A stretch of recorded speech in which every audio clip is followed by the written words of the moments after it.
Hi hello नमस्कार सर्वांना. श्री स्वामी समर्थ वर्षा lifestyle या चॅनेलमध्ये तुम्हा सर्वांचे खूप खूप स्वागत. आज आपण मस्त अशी पांढरी शुभ्र आणि एकदम मऊसूद अशी ओल्या नारळाची वडी पाहणार आहोत. तर रेसिपीला सुरुवात करूया. इथे पहा, मी एक नारळ घेऊन सोलून त्याची पाट काढून घेतली आहे. पहा, तर आता हा नारळ आपल्याला मिक्सरच्या भांड्यामध्ये घालून छान असा ह्याचा खीस करून घ्यायचा आहे. तर इथे पहा, आपण याचे काप एकदम पातळ करायचे आहेत, म्हणजे आपले व्यवस्थित असा त्याचा खीस बारीक पडतो. तर इथे पहा, मी मेजरिंग कपने हे 2 कप इतका खीस भरलेला आहे आपल्या नारळाचा. हे पहा, मोजून घेतलेला आहे मी.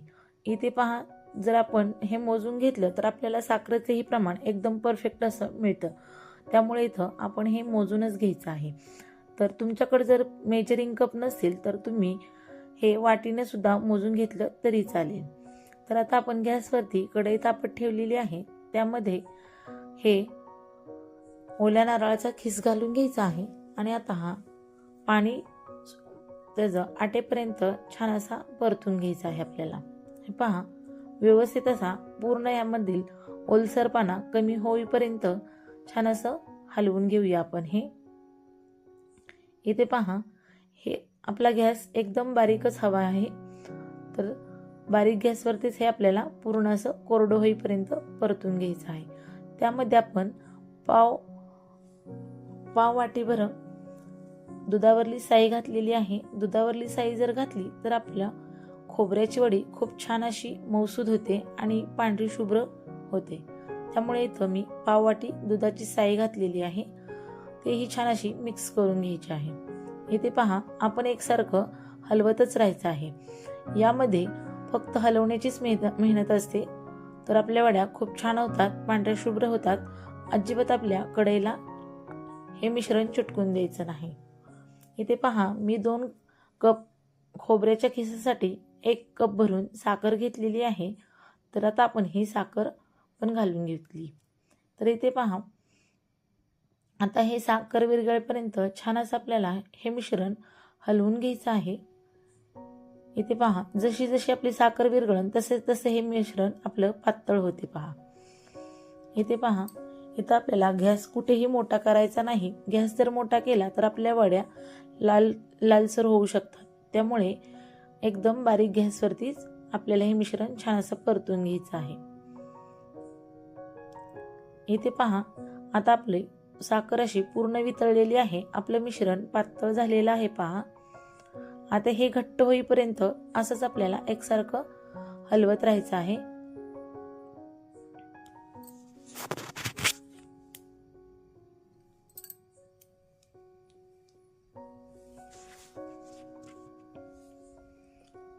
हे पहा, 5 मिनिटानंतरनं हे पहा, मिश्रण आपलं घट्ट होत आलेलं आहे या पद्धतीचं. तर आता आपलं इकडं मिश्रणही आपण हलवत आपण दुसरीकडे एका ताटाला तूप लावून घेऊया, म्हणजे आपलं पटकन असं मिश्रण तयार झालं की त्यामध्ये ओतून घेता येईल. तर मी दुसरीकडे ताटाला तूप लावून घेतले.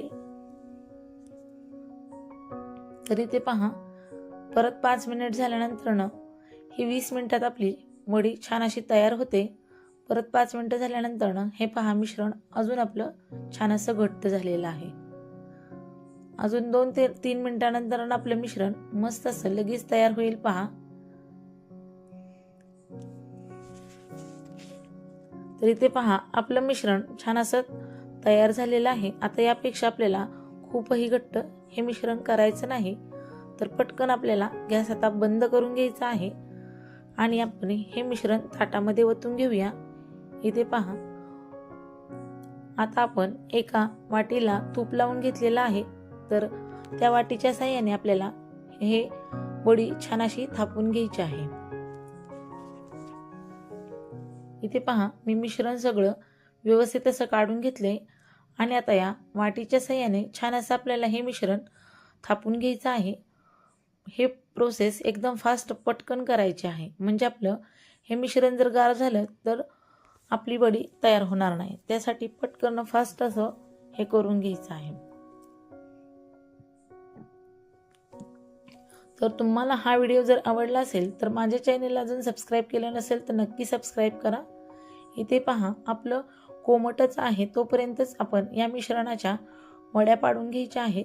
इथे पहा आता आपण त्यावरती पिस्त्याचे काप लावून घ्यायचे आहेत. इथे पहा मी वड्या पाडून घेते आणि डेकोरेशनसाठी थोडेसे मी इथं पिस्त्याचे काप लावले आहेत. तर या पद्धतीने आपण या वड्या पाडून घ्यायच्या आहेत. तर तुम्ही माझ्या चॅनलवर नवीन असाल तर माझ्या चॅनलला अजून सबस्क्राईब केलं नसेल तर नक्की सबस्क्राईब करा आणि हा व्हिडिओ जर आवडला असेल तर एक लाईक करायला अजिबात विसरू नका. तर हा व्हिडिओ जास्तीत जास्त तुम्ही तुमच्या मित्रपरिवारात, नातेवाईकांमध्ये जास्तीत जास्त शेअर करा आणि पुन्हा असंच भेटूया नवीन रेसिपीमध्ये. तोपर्यंत सर्वांना बाय बाय. धन्यवाद. श्री स्वामी समर्थ.